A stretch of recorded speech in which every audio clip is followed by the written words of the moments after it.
Sa detalye ng mga balita. Ipinag-utos ni Pangulong Ferdinand Marcos Jr. sa Department of Trade and Industry na huwag mag-aproba ng anumang taas presyo sa mga pangunahing bilihin hanggang sa katapusan ng taon.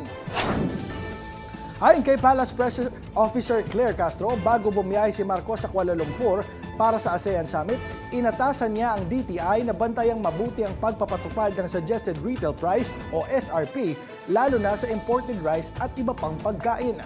Saklaw ng price freeze ang mga produktong gaya ng sardinas, karne sa lata, gatas, kape, instant noodles, tinapay, asin, toyo, patis, suka, kandila at iba pang pangunahing bilihin. Dagdag pa ni DTI Secretary Cristina Roque, nakikiisa ang mga manufacturer para mapanatiling matatag ang presyo, lalo na ngayong papalapit ang Kapaskuhan.